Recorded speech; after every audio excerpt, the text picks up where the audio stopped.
churup thakpana akhoi hakchang da kari kari laina pohalakpa or nahalakpa yabage lungs cancer, heart disease, thamogi laina, stroke, egi ichal khangthing thingjanbadgi lekthaba lungs disease, thabomigi laina, diabetes, chronic obstructive pulmonary disease COPD, sor honba waba nuaitebigi laina, emphysema, chronic bronchitis, masidanatana tuberculosis, eye disease mitki laina, immune system sonthanbadagi laina, rheumatoid arthritis, hairaba mathakta paliba singsi churup thakpadagi ohalakpa yaba laina ngakani. Prithivida karma country na khwaidagi yamna churup thakpagi China churup thakpagi mi masing asi khwaidagi yamna lei 300.8 millions ni mathangda India ni churup thakpagi mi masing asi 274.9 millions ni churup thakpa si yamna addict churubase karigino maramdi masida nicotine hairiba aikhoigi brain na yamna pamba posik ama yawbagi ni karigidamak churup thakpa mi singna chak tokpada churup thaklibano maramdi aikhoigi hakchangna susanbagi chang asi chak toklaba matungda yamna heli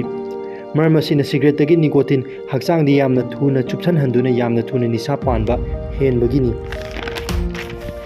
churup thakpana aikhoigi hakchangda wahanbara sonthanbara churup thakpa matamda nicotine hairiba chemical asi aikhoigi brain da second khargi matungda yaukhini masidagi matam khardi yamna energetic oirakani adubu matam adu loikraba matungdadi hakchang yamna sonthaba yamna su wagani churup thakpa migi lungs adu kamdobagi masa faba healthy oiba lungs ki machudi light pink oigani adubu smokers churup thakpagi lungs adudi amuba natraga santhi machu brownish color oigani amasung mahik matai bacteria na yamna line landaba ngamgani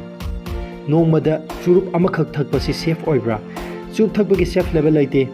amatang thaklabasu heart disease stroke amadi atopa leinasing adumok nabagi chances yamna wangi cigarette na tumbada effect tobra sokhanbara honghanbara haibani nungdangda churup thakpa mioisingna ahing tumba yadabi chang heli amadi tumbagi mathamsu tenhalli anxiety khorang khosangnaba akiba awaba pokhanba leina churup thakpana anxiety hanthanbara tasengna makidi churup thakpana anxiety amadi tension henkhat halli nicotine anxiety ki symptom kayama pohan bayai amadi hena sathi hen basu ya smoking to bane nupa gi spam sokhan bara hanthan bara honghan bara chupthamna thakpana spam gi DNA da sokhan bayai masida natana fertility hanthan ba pregnant oiba ngamhandaba gi sing asi ohilak bayai mathakda hairiba paliba mayam sing asi khangba ngamle madudi chup thapgi kana ba karisu leite hainam maramasina aikoine chup thklmbdgi karamna thadokani